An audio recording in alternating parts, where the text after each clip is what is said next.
ગુજરાત સરકારનો ઉધડો લેતા કોંગ્રેસના કિસાન સેલના પ્રમુખ પાલ આંબલિયાએ કહ્યું કે ગુજરાત સરકાર ખેડૂતો બાબતે કેટલી ઉદાસીન છે તે આ બાબતથી જાણી શકાય છે। કેન્દ્ર સરકારે રાજ્યસભામાં જવાબ આપ્યો છે કે ગુજરાત સરકારે એનડીઆરએફ મુજબ વળતર આપવા માટે અમને કોઈ અહેવાલ કર્યો નથી। મતલબ એનડીઆરએફ મુજબ જે ખેડૂતોને મબલક પૈસા મળવાના હતા આ કોઈ પૈસા મળશે નહીં, જે ડબલ।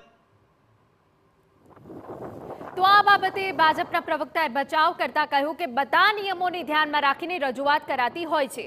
ગુજરાતી ભાજપ સરકાર હંમેશા ખેડૂતોના હિતનું જ કાર્ય કરતી આવી છે।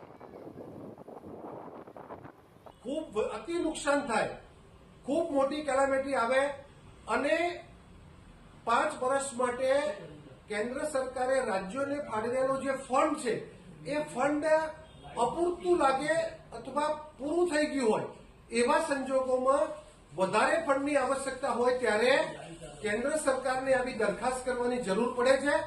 કેન્દ્ર સરકારની ટીમ આવીને ઇન્સ્પેક્શન કરે છે અને કેન્દ્ર સરકારના એનડીઆરએફના નિયમો પ્રમાણે હોય તો એ વધારાનું ફંડ મંજૂર કરે છે।